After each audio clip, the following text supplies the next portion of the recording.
It can be so refreshing to take a little break from homeschooling during the holiday season.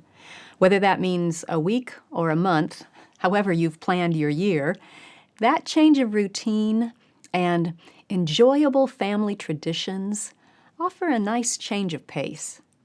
But the holidays can also bring some extra challenges. Today, I want to share 5 short but powerful pieces of advice that Charlotte Mason gave that can make a big difference during seasons like Christmas break.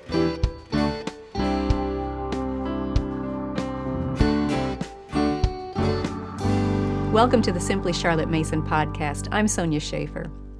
When my children were young, we had a yearly rhythm of 3 weeks on, 1 week off for our homeschool. Happily, that gave us some extra time off during the holidays.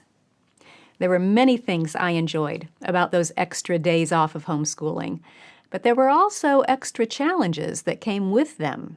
Extra baking and decorating and church services, family gatherings, and often the travel that went with those gatherings. But I found that our holiday season went much smoother when I followed a few simple pieces of advice that Charlotte Mason shared in her writings. I love how her heart and wisdom encompassed all of life, not just lesson times, because we are educating our children in all of life. So let me share with you 5 of her tips that I think will help your Christmas break go much smoother. Tip number 1, take time to rest and prepare your own body and mind amid the hustle and bustle. Any vacation or holiday can be delightful, but it can also be exhausting with all of those extra responsibilities and activities that come with it. And Christmas season is no exception. In fact, it's probably one of the easiest times of the year to tire yourself out if you're not careful. Charlotte wrote, "There is a shade of anxiety in the mother's face as she plans for the holidays. The brunt of domestic difficulties falls necessarily upon her." Now, domestic difficulties, that's a great way of saying extra laundry and baking and preparing for guests and selecting and shopping and wrapping presents and all of the other things that go into this time of year. So how did Charlotte recommend we deal with that shade of anxiety? She encouraged us to try to arrange for some quiet time of rest for body and mind, and for such spiritual refreshment as may be, to prepare them for the exhausting, however delightful, strain of the holidays. Formation of Character, pages 109 and 110. Be proactive in your holiday plans. Include times for rest, both physical sleep and mental downtime. And if you can, get a head start on those by arranging for them at the beginning of the holidays to help you prepare for the extra strain that will come. Remember, the benefits of that extra rest do not stop with you. They overflow to those around you. When you are well rested and mentally at peace, you'll find it much easier to interact with your children and your whole family in a wise, loving, and patient way. Plan for extra rest for you. Tip number 2, try to make some little plans to keep the children occupied during the days off school so they won't get into mischief. Charlotte recognized that the days when the usual program falls through are, we know, the days when the children are apt to be naughty. Home Education, page 132. Having a lot of free time can be fun up to a point. It can become tiring when you have to constantly make the decision, what should I do now? All of that extra decision-making requires effort. So is it any wonder that the children seem to get into quarrels more easily during days off? They exert so much extra effort in deciding what to do that they have little effort left to put into self-control.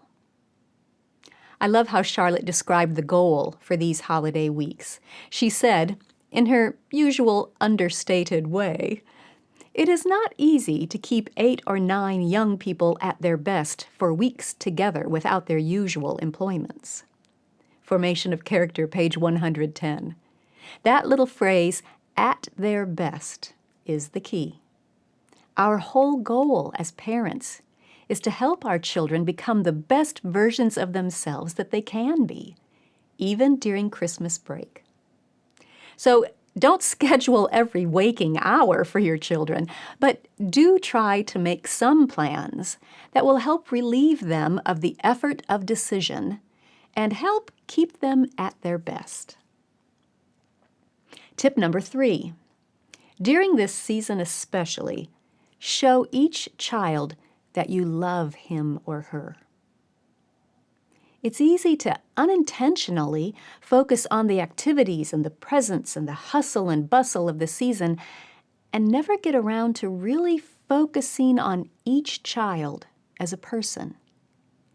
You have extra time during these days off school. What a great opportunity to connect with each child heart to heart in a way that assures that individual that you love him or that you will always love her.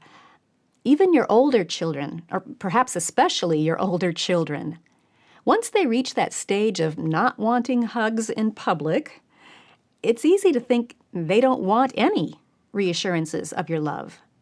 But that's not the case. They still need those reminders. And these extra moments during the holidays are prime opportunities to reconnect. Charlotte put it this way: let your children feel and see and be quite sure that you love them. We do not suggest endearments in public, which the young folk cannot always abide. But, dear mother, take your big schoolgirl in your arms just once in the holidays and let her have a good talk, all to your 2 selves. It will be to her like a meal to a hungry man. For the youths and maidens, remember, they would sell their souls for love. They do it too. And that is the reason of many of the ruined lives we sigh over. Formation of Character, page 117. Tip number 4. Select a book to read together as a family during the holiday. There's nothing to compare with gathering around and snuggling up on the sofa for a family read-aloud. This simple habit can happen during summer vacation, too. But many families have special Christmas books that they enjoy together during this holiday time of year. Here's what Charlotte had to say about those special times as a family. The evening readings should be entertaining and not of a kind to demand severe mental effort. But the long holidays are too long for mere intellectual dawdling. Every Christmas and summer vacation should be marked by the family reading of some great work of literary renown. Formation of Character, page 227.